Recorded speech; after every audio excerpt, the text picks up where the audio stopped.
안녕하세요. 수험생 여러분. 행정학 20번째 시간입니다. 우리가 지금 지방자치제도에서 지금 공부하고 있는데, 지방자치제도는 특별한 성격을 가지고 있다. 한마디로 말해서 자치적인 성격을 가지고 있죠. 그런데 문제가 있는데, 지방자치제도에서 이 지방자치단체도 말이죠, 어떤 금전이 있어야, 금원이 있어야 돌아가겠죠. 이에 대한 얘기가 바로 234페이지에 지방재정연구가 되겠죠. 재정이니까 뭡니까? 지방의 살림살이다, 이렇게 볼 수가 있어요. 지방재정은 지방의 살림살이인데, 이것도 역시나 세입과 세출로 되어 있겠죠. 이렇게 두 가지 측면에서 접근해야 된다. 자, 그런데 우리가 이제 시험에 나올 것은 중앙재정과 지방재정이 어떻게 다른가, 이게 포인트가 되겠죠.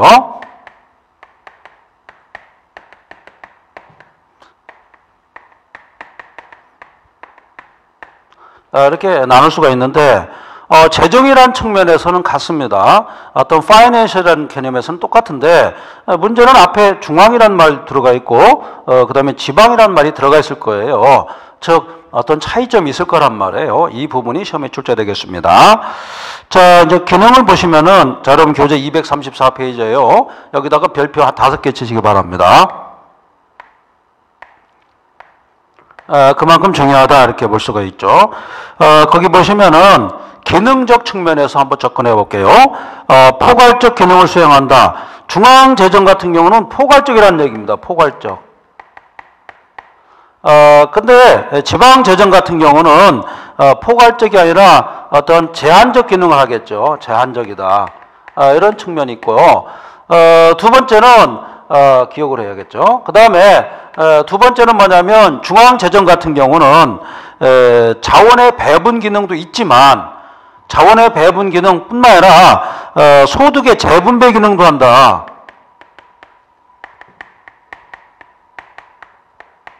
이것까지 한답니다. 반면에 지방재정 같은 경우는 소득의 재분배라든가 이런 기능보다는 말이죠, 자원의 배분 기능에 전체적으로 그 기능을 수행합니다. 자원의 배분 기능이다. 자, 이런 측면에서 차이가 있다는 겁니다. 중앙재정은 포괄적이고, 물론 자원의 배분 기능도 있어요. 그렇지만 자원의 배분 기능뿐만 아니라 소득의 재분배 기능도 역시 수행하고 있다. 결과적으로 소득의 재분배를 하니까 어떻습니까? 국민들의 경제적 안정에 도움을 했습니까? 아니면은 도움하지 않았습니까? 도움했죠. 그렇기 때문에 국민경제 이바지했다, 이렇게 볼 수가 있죠. 국민경제 안정을 도모했다, 이렇게 해석하면 되겠죠. 자, 그 다음에 또 특징이 하나 있어요. 재원 조달 방법인데 중앙재정 같은 경우는 전적으로 말이죠, 조세에 의존합니다. 조세에 의존하는데, 조세의 특징이 뭐라고 그랬죠? 조세는 특징이 가격을 매길 수가 없다, 이런 얘기했죠. 가격을 매길 수 없기 때문에 수요 공급 곡선에서 결정할 수가 없다. 다시 말해서 완벽하게 합리적으로 조세를 낼 수가 없다, 이런 얘기죠. 그래서 우리는 조세 법률주의를 채택하고 있어요. 조세의 종목이라든가 그 다음에 세율 같은 경우는 미리 법에 규정하도록 되어 있습니다. 그 이유는 뭐냐면 합리적으로 종목을 선택할 수도 없고, 합리적으로 결정할 수도 없고, 합리적으로 세율을 정할 수도 없습니다. 그렇기 때문에 법에 정하도록 되어 있다, 이런 얘기입니다. 그 다음에 이 지방재정 같은 경우는요, 중앙재정 같은 경우는 조세 수입에 전적으로 의존했죠. 전적으로입니다. 거의 전폭적으로 의존했다, 이렇게 볼 수가 있지만, 지방재정 같은 경우는 이 조세 수입이라는 것 말고도 말이죠, 다양한 세입원이 있다, 이렇게 볼 수가 있어요. 예를 들어서 지방자치단체에서 운영하는 어떤 수익사업이 많습니다. 무슨 문화재도 많고요, 그죠? 그 다음에 어떤 그 지방에서 특별히 나오는 어떤 여러 가지 상품 있죠. 상품을 특화시키는 그런 수입도 많습니다. 여기서 나오는 수입을 지방 재정에 사용할 수가 있다는 것입니다. 실제로 사용하고 있고 그런 이익 사업을 많이 하고 있다. 특히 우리나라 같은 경우는 지방 재정의 어떤 뭐랄까요, 재정 자립도가 매우 약합니다. 그렇기 때문에 이 수입을 올리기에 열을 올리고 있죠. 그렇죠? 그래서 하여튼 뭐 여러 가지 행사를 개최하고 그 다음에 뭐 계절마다 달마다 어떤 여러 가지 상품을 내놓고 말이죠. 그리고 이 특산품 같은 것도 많이 활성화시키고 이렇게 하려고 그러죠. 결국 지방 재정이 열악하기 때문에 여기를 보충하기 위한 그러한 어떤 방법이다 이렇게 볼 수가 있는 것입니다.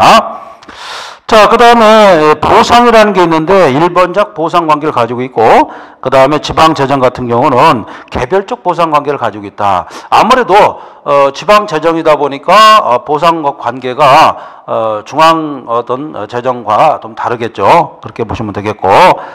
그 다음에 이제 대표가 있는데 중앙재정 같은 경우는 일반적 국민이 대표가 되겠고 그 다음에 지방재정은 지역적 주민이 대표가 된다. 당연하겠죠. 결국에는 지방재정을 메꿀 수 있는 사람은 누굽니까?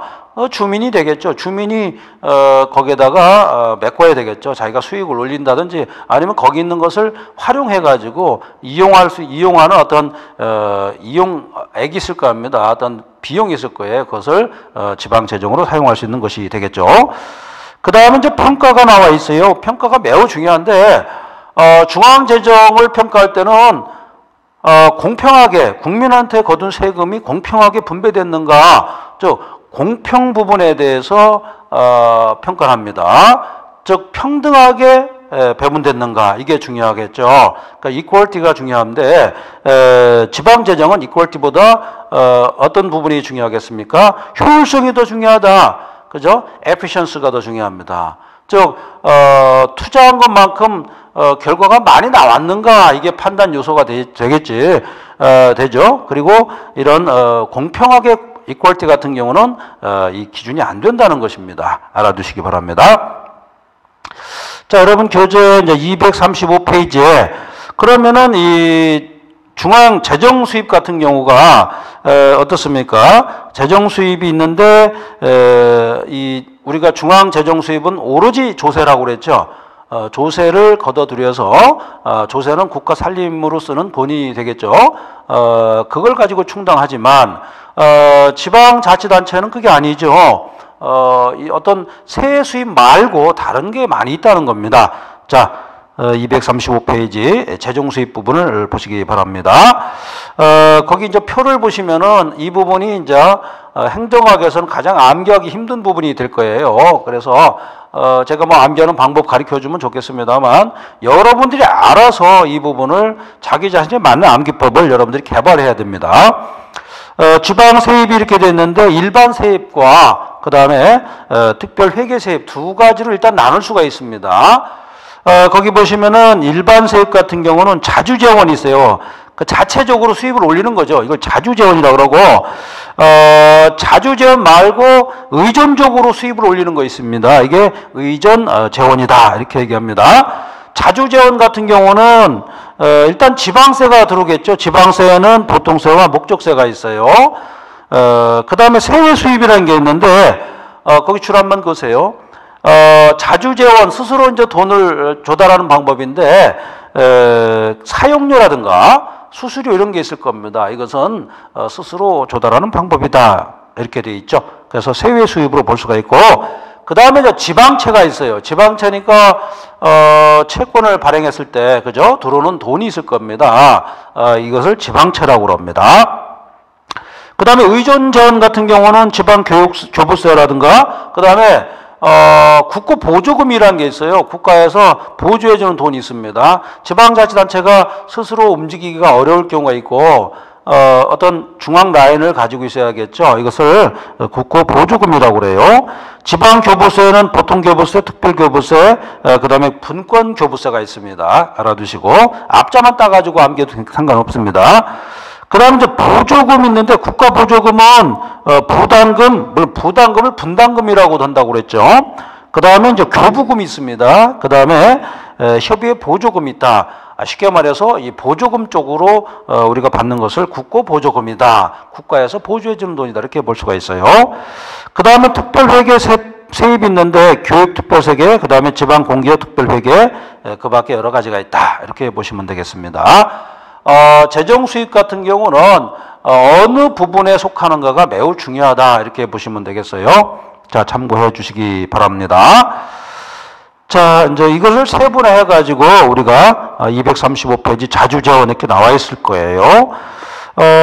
거기 보면은요, 헌법상 조세법률주의는 헌법에 나와 있죠. 그래서 헌법 유보다 이렇게 돼 있고, 그 다음에 법률에 조세와 세율은 규정하도록 돼 있죠. 법률 근거, 즉 법률 유보 원칙을 채택하고 있다. 이렇게 보시면 되겠고, 그리고 지방세 같은 경우는 헌법에도 규정돼 있고, 그다음에 법률에도 규정돼 있고, 또 부과할 땐 말이죠. 또 규정돼 있는 게 바로 지방세 기본법이라는 데도 규정돼 있어요. 법률 유보가 돼 있죠. 그 지방세는 헌법에도 규정돼 있고, 그다음에 지방세 기본법에도 규정돼 있다. 이렇게 보시면 되겠습니다. 자, 그다음에 이제 뭐 지방세 원칙이 있는데 충분성의 원칙 줄 한번 보세요. 보편성의 원칙, 그다음에 정확성의 원칙, 그다음에 분담 원칙, 그다음에 자주성의 원칙. 아무래도 지방자치제도를 충실히 수행하려면 자주성이 중요하겠죠. 알아두시기 바라고. 또 주의할 게 있는데요. 뭐가 있냐면 거기 보시면은 간소성의 원칙이라는 게 있을 거예요. 간소성의 원칙이 있는데 아무래도 뭡니까? 비용이 말이죠. 조금 들어가야겠죠. 비용이 많이 들어가면 안 되겠죠. 안 그래도 지방자치단체가 열악한데 비용이 많이 들어가면은 안 되겠죠. 그래서 이 간소성의 원칙을 다른 말로 최소 비용의 원칙이다. 이렇게 얘기도 합니다. 비용이 최소로 들어가야 되지 않느냐. 이렇게 본 것이 바로 간소성의 원칙이다. 이렇게 보시면 되겠습니다. 자, 여러분 교재 지금 235페이지를 지금 나가고 있습니다. 다음으로 우리나라 지방세가 몇 가지가 있는가가 나와 있을 거예요.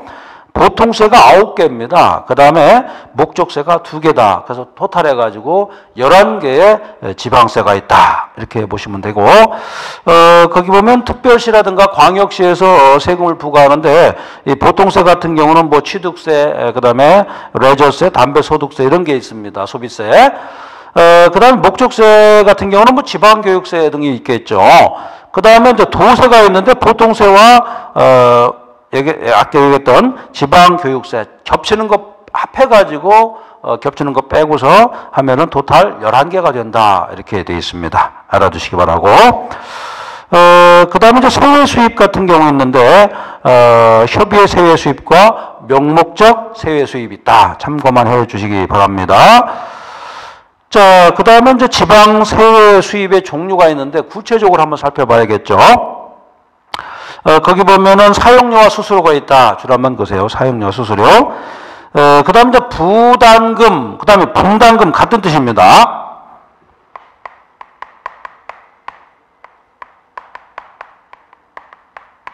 같은 뜻입니다. 고통 분담한다 이런 말 많이 들어봤죠. 그래서 고통도 부담하지만 이런 세금도 같이 부담한다 이런 측면에서 재정 외 수입이 있습니다. 지방세 외 수입이 있는데 뭡니까? 수익자 부담, 그다음에 원인자 부담 원칙에 의해서 부담하는 분담금이 있을 거예요. 분담금. 고통을 분담하는 것이죠. 대표적인 것이 뭡니까? 환경오염 분담금이라는 게 있어요.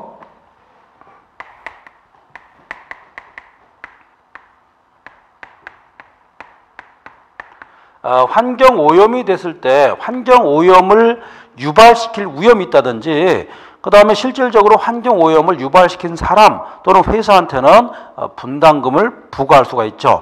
분담금을 부과해서 거기서 나오는 돈은 재정 수입에 넣으면 되겠죠. 그래서 이걸 세외 수입이다 이렇게 얘기합니다. 자, 그 다음에 이제 237페이지 지방채가 있을 거예요. 지방채의 종류가 많이 있는데, 거기서, 지방채라는 것은 뭡니까? 지방이 채권을 발행하는 것이죠. 이걸 지방채라고 그러는데, 어떤 정권 같은 거 발행하는 겁니다. 그래서 거기서 이제 이 수입이 들어오면은 이것을 재정으로 사용하는 방법이 바로 지방채가 되겠죠. 근데 거기 보면은 2번을 보시기 바랍니다. 일시 차입금이라는 게 있습니다. 일시 차입금이라든가 지방공사의 차입금. 쉽게 말해서 차입금이라는 게 있어요.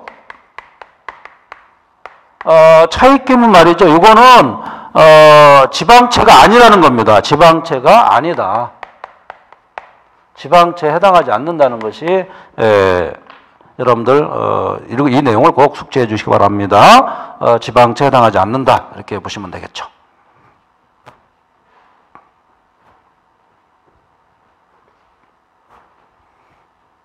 자, 우리가 지금 공부하는 부분은 지방의 재정적인 어떤 수입을 지금 우리가 지방 재정이죠. 지방 재정을 지금 연구하고 있습니다. 그만큼 지방 재정이 열악하기 때문에 여기에 이제 세입을 어떻게 충당할 것인가 연구를 많이 했겠죠. 돈이 많이 부족할 거예요. 그래서 나온 것이 바로 237페이지 지방채가 된다는 것이죠. 지방채가 거기 보면은 상환이 복수 회계 연도에 걸쳐 이루어지고 그 다음에 증서 차입 또는 증권 발행 형식이다. 형식은 증권 발행 형식이라는 얘기죠. 그래서 이 지방 정부가 말이죠. 지방 정부가 현재 돈이 없을 거예요. 그러면 지방채를 발행할 수가 있다. 지방채 발행, 그죠? 지방채 발행하니까 이 지방채를 매입하는 사람이 있을 거예요. 그죠? 매입하는 사람이 채권자가 되겠죠. 근데 매입하면서 이 돈이 어디로 들어갑니까? 금원이 지방정부로 들어간다. 그죠? 이런 얘기죠. 이 금원을 가지고 행정을 핀다. 이런 얘기입니다. 행정을, 이렇게 이런 순서로 들어가는 것이 바로 지방채가 되겠습니다.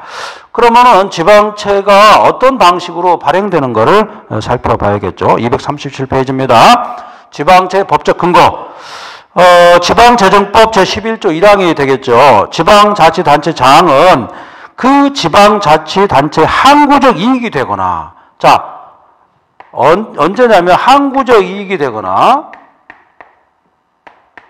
자, 여기 시험에 나올 수가 있죠. 일시적 이익이 아니라 항구적 이익이 되거나, 그 다음에 두 번째입니다. 긴급한 재난을, 그죠? 재난을 복구하기 위해서, 자, 복구하기 위해서 이 두 가지의 요건이 충족되면은 지방채를 발행할 수 있다는 것입니다.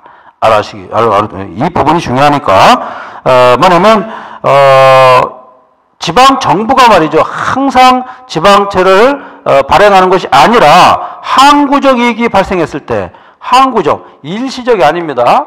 일시적이 아닌 항구적 이익이 발생한다든지 또는 급박한 재난이 발생했을 때, 예를 들어서 뭐 태풍이 올라와 가지고 태풍이 어떤 특별한 지방자치단체를 휩쓸고 갔을 때 돈이 필요할 거 아니에요. 돈이 필요한데 돈 나올 데가 없으니까 지방채를 발행하겠죠. 지방채, 이 당시는 뭐 지방채 발행할 때 사는 사람이 있을 텐데 대부분 재력가가 사겠죠. 재력가가 사고서 일정 기간 지나면은 거기에 대한 이자를 돌려받는 이런 형태, 또는 뭐 그 대가로 여러 가지 무슨 뭐 사업을 어떻게 자기가 맡는다든지 복구 사업을 맡는다든지 이런 어떤 뭐가 있겠죠. 이러한 특별한 임무를 수행하는 그런 제도가 바로 지방채 발행이다. 이렇게 보시면 되겠습니다. 자, 그 정도 보시면 되겠고, 그 다음에 237페이지 5번을 보세요. 거기 보시면 지방채 발행 사업별 승인 제도가 어떻게 바뀌었냐면요. 지방채 총액 한도제로 바뀌었다. 총액 한도제 줄 한번 그시기 바랍니다. 저 개별적으로 더했던 것이 아니라 총액적으로 한도를 딱 정해놓고 그 범위 안에서 지방채를 발행하라. 이렇게 바뀌었다는 겁니다. 그래서 2006년도 1월 1일부터 시행되고 있으니까 꼭 알아두시기 바랍니다. 뭐냐면 그전에는 행정자치부 장관의 어떤 사후 승인을 받아야 돼요. 기체 승인 제도라고 합니다. 승인을 받아야 됐는데 요것이 말이죠. 바뀌어가지고, 지방채 발행에 대한 총액 한도제로 바뀌었다. 그러니까 어떻습니까? 지방자치단체제의 어떤, 이 자율성을 좀 더, 높였다. 이렇게 볼 수가 있습니다. 알아두시고요. 그 다음에 이제 238페이지에 보면, 의존자원이라고 있죠. 의존자원은, 지방교부세랄까 국고보조금인데, 지방자치단체가 스스로 해결할 수 없는 부분이 있을 거예요. 대표적인 것이 바로, 국고보조금이 되겠죠. 국가에서 보조를 해줘야 되는 것이죠. 실제상으로 우리나라 지금 지방자치단체제가 뭡니까? 지방자치단체가 돈이 부족해요. 그래서 국가의 보조를 많이 받고 있다. 알아두시기 바랍니다. 거기 보면요, 지방교부세라고 나와 있는데, 지방교부세의 가장 큰 특징은 뭐냐면, 지방 간에 불균형이 있을 거예요. 예를 들어서 뭐, 강원도도 마찬가지고, 뭐, 경기도도 마찬가지고, 경상북도도 마찬가지예요. 어느 지방자치단체는 상당히 잘 나가죠. 근데 어느 단체는 상당히 어렵단 말이에요. 어려운 단체에다가 돈을 이렇게 지불해 주는 거, 지원해 주는 그런 제도가 지방 교부세다. 이렇게 볼 수가 있습니다. 그 다음에 그 유사제도가 많고, 유사제도는 조정교부금 제도가 있고 재정보전금 이런 게 있습니다. 보전금이라고 그러죠. 최근에 많이 이제 나오는 그 제도가 보전금인데, 예를 들어 이런 겁니다. 농사를 우리가 농자천하지 대본이라고 해가지고 농사를 안 지면 안 되겠죠. 우리 먹거리를 우리가 만들어내야 되는데 이 수지 타산이 맞지 않는다는 거예요. 그렇기 때문에 정부에서 일정 부분을 보조를 해줍니다. 그런 돈을 주면서 보전금이라고 그러죠. 농사 짓는데 들어가는 돈을 보호해 줍니다. 이런 제도가 있다는 거예요. 국가에서 일종의 보호 정책이라고 볼 수가 있죠. 자, 그 다음에 이제 239페이지 국고보조금이 있는데 그걸 중요 표시를 꼭 해주시기 바랍니다. 협의 국고보조금 이렇게 돼 있을 거예요. 거기 보면은 구성 장려적 보조금과 지방재정 보전금 이렇게 돼 있는데, 역시나 이것도 국가가 볼 때, 중앙정부에서 볼 때는 지방정부는 중앙정부의 아들, 딸과 같은 그런 존재라고 볼 수가 있어요. 아들, 딸이 잘 못 산다 어때요? 이 부모가 돈을 좀 주겠죠? 이런 생각에서 접근해야 되겠습니다. 법률은 어떻게 규정되어 있느냐? 지방재정법이죠. 역시 지방재정법 23조 1항에 적용되어 있는데, 여기에는 뭐라고 써 있냐면, 자 보세요.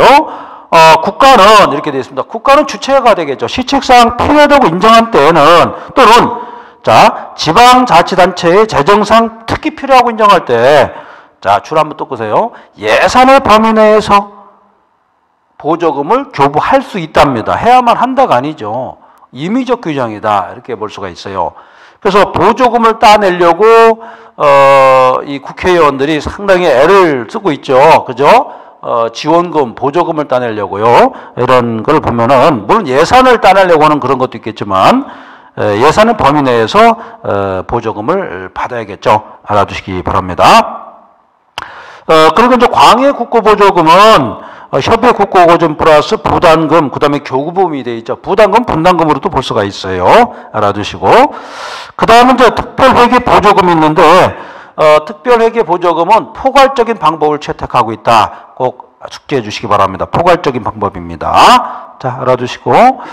그 다음에 이제 240페이지에 지방재정의 이제 관리적 작용 이렇게 되어 있는데, 아무래도 지방재정이 건전하게 돌아가야 전체 국가도 건전하게 되겠죠. 이런 측면을 여러분들 알아두시고, 그 다음에 지방정부 예산을 짤 때 말이죠, 필수적으로 주민이 참여하게 돼 있어요. 알아두시고요. 자, 그 다음에 이제 지방재정법을 여기에 대해서 또 이제 지방재정법에는 지방재정에 대해서 분석하고 진단하는 그런 절차가 또 규정되어 있다. 이렇게 보시고, 이 어떤 지방재정에 대해서 평가하는 두 가지 기준이 있다면, 건전성, 정말 건전하게 재정이 운영되는가. 두 번째는 정말 효율적으로 운영되는가 이 두 가지 측면에서 판단한다 이렇게 볼 수가 있고 자 241페이지에 지방 재정 자립도라는 게 있는데 별표 한 3개 치세요. 중요합니다. 거기 보면은 일반 회계 예산이 이제 분모로 이렇게 돼 있을 거예요. 그 다음에 분자가 지방세, 세외 수입, 그 다음에 지방채 이렇게 됐는데 아무래도 지방세와 세외 수입은 돈이 들어오는 거 아니겠습니까? 그렇죠? 돈이 들어오는 것이고 지방채는 물론 돈이 들어오지만 결국에는 나중에 갚아야 할 거죠. 부채로 볼 수가 있어요. 뭡니까? 지방자치단체의 부채가 지방채인 거예요. 일시적으로는 돈이 들어오지만 결국에는 갚아야 할 돈 아니겠습니까? 그러니까 마이너스 곱하기 100입니다. 알아두시기 바랍니다. 자, 이렇게 해가지고 지방재정이 어떻게 구성되는가, 그 다음에 어떠한 형태로 지방재정이 운영되는가, 그 다음에 지방재정에 대해서 건전성 또는 효율성에 대해서 어떻게 평가를 하는가를 살펴봤습니다. 다음으로 우리가 공부할 거는 그러면 지방자치단체장과 또는 지방자치단체와 정부 간에 트러블이 생겼을 때 어떤 식으로 해결하는가를 또 우리가 한번 살펴봐야겠죠.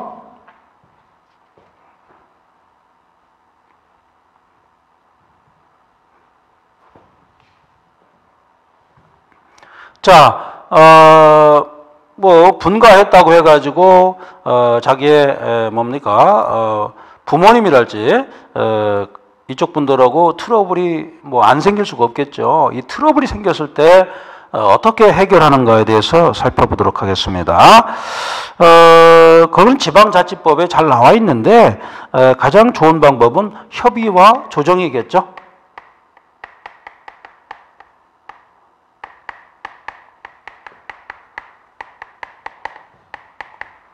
지방자치법에서는 협의와 조정이 가장 중요하다 이렇게 본 것입니다.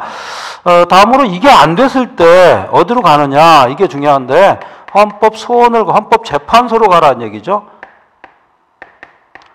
헌법재판소에 누구 권한인가를 판결해달라는 헌법 쟁송을 걸어야겠죠. 헌법 소송을 건다는 얘기죠. 그래서 헌법적 판단을 기다리면 되겠죠. 이런 얘기입니다. 그래서 241페이지 그 내용이 나와 있을 겁니다. 참조해 주시기 바라고요. 그 다음에 242페이지에 광역행정론이 대두되고 있어요. 이 얘기는 뭐냐면 최근에 여러분 잘 아시겠습니다만 이 경상남도에 있던 진해, 그죠? 진해시와 마산, 창원시가 통합됐죠. 통합된 이유가 뭐냐면 그만큼 통합됨으로써 시너지 효과를 누릴 수 있다. 이런 측면에서 같이 합해진 거예요. 이런 맥락과 같습니다. 광역행정론에서는 Regional Administration 이렇게 되어 있어요. 광역행정론은 뭐냐면 아무래도 넓은 지역을 통원하는 행정구역 속에서 있으면은 행정이 또 원활하게 돌아갈 수 있고 효과가 극대화될 수 있다 이렇게 본 겁니다.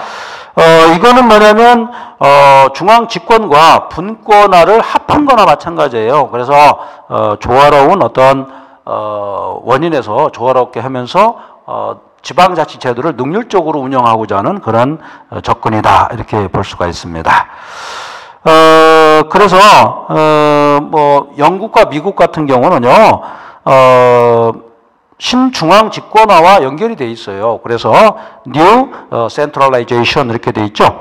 그래서 명미의 신중앙 집권과 비슷하다 이렇게 볼 수가 있고 그러나 이 광역주의는 말이죠. 이 센트럴라이제이션까지는 가지 않는다. 센트럴라이제이션은 중앙 집권으로 가는 거 아니겠습니까? 그런데 광역 행정은 이 중앙 집권까지는 이르지 않는 것입니다. 그걸 줄 한번 보시기 바랍니다. 2번 광역주의 레저널리즘이죠. 이것은 중앙 집권화까지는 이르지 않는 지역적 수준에서 일단락 맺는 그러한 어떤 행정을 광역 행정론이다 이렇게 볼 수가 있습니다. 자, 거기 이제 244페이지를 이제 보시면은 광역 행정의 방식이 있는데 구조적, 종합적 접근 방법이 있고요. 거기 보면은 시군이 뭐 통합된다든지 연합하는 이런 방법이 있고, 그 다음에 이제 기능적, 점진적 접근 방법이 있어요. 변혁적으로 한 번에 탁 하는 방법이 있고 점차적으로 점진적으로 통합하는 그런 방법이 있다. 자, 이렇게 보시면 되겠습니다. 기능적 접근 방법은, 점진적 방법은 정부 간의 협정이랄까 아니면 사업의 위탁 같은 거, 이런 방법을 통해서 이루어진다. 이렇게 보시면 되겠습니다. 자, 그 정도 보시면 되겠고, 다음으로 이제 244페이지예요. 중앙통제론이 나와 있네요. 자, 우리가 지금 공부하는 것이 지방자치제도인데 갑자기 뜬금없이 왜 중앙통제론이 나오느냐 이런 얘기죠. 이 얘기는 뭐냐면 지방자치단체장이 말이죠. 또는 지방자치를 수행하는 이런 주민이랄지 국민이 말이죠. 주민이라고 볼 수가 있죠. 이런 사람들이 중앙정부의 기본 방침에 월권할 가능성이 있단 말이에요. 그런 경우 있죠. 중앙정부는 이런 식으로 A라는 방향으로 나가는데 지방정부는 B라는 방향으로 나가고 B라는 방향인데 그 방향이 국익에 위배될 때가 있다는 거예요. 이럴 때는 국가가 나서서 제어를 해야겠죠. 이것을 자 244페이지 보시면 울트라 바이리즈라고 합니다. 울트라 바이리즈, 저 월권 금지 원칙이다 이런 얘기입니다.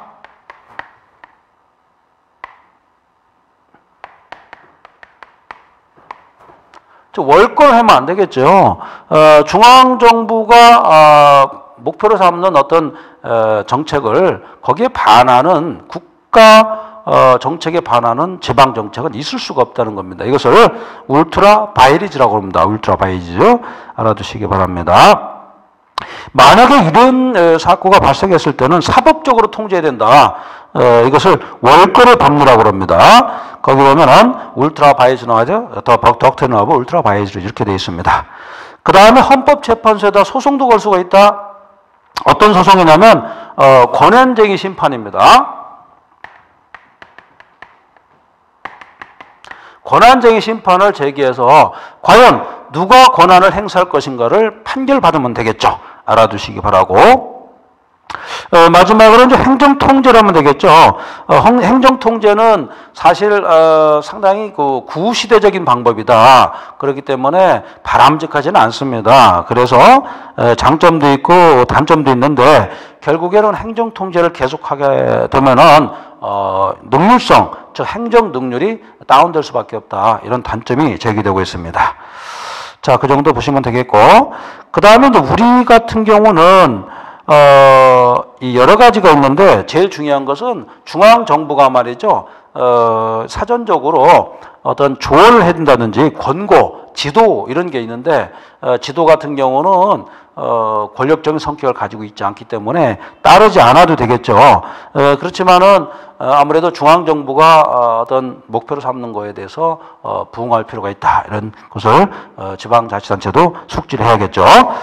그 다음에 거기 245페이지 보시면은 여러 가지가 있습니다만 지방의회 의결에 대한 제의 요구 명령권, 이건 뭐냐면 자 중앙정부에서 볼 때 말이죠. 지방의회에서 정말 이 대한민국의 어떤 예를 들어서 이 기본적인 어떤 방침, 대한민국 자유민주국가라는 어떤 방침에 위배하는 그런 조례를 만들었단 말이에요. 이럴 때는 그 조례를 다시 요구해가지고 개폐시키든지 아니면 변경시키는 그런 어떤 명령도 할 수가 있다. 그 다음에 직접 제소하는 방법도 있고 많이 여러 가지가 있고요. 결과적으로 지방정부를 행정 통제하는 방법 중에 가장 효율적인 방법은 사무 회계감사가 되겠죠. 회계감사에서 비리가 촉발된다든지 문제가 발생했을 때는 법적인 어떤 조치를 취할 수 있기 때문에 그렇습니다.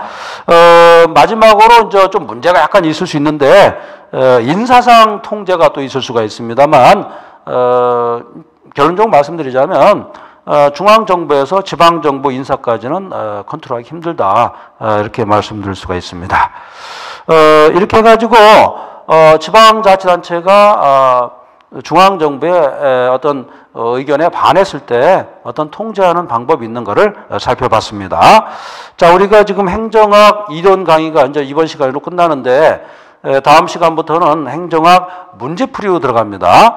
자, 우리가 행정학 이론은 엄청나게 넓다고 그랬죠. 바다처럼 넓은데 그 내용은 바다 속에 있는 어떤 모래보다도 더 많다 이렇게 볼 수가 있어요. 그렇기 때문에 문제를 조금만 어렵게 내면은 0점 몇 개 나올 수밖에 없다. 그렇기 때문에 가장 여러 일반화됐던 이론이 시험에 출제된다. 그렇기 때문에 기출문제 내지는 가장 핵심이 되는 문제를 계속 반복적으로 푸는 것이 시험 합격의 첩경이다. 제가 항상 강조드렸습니다.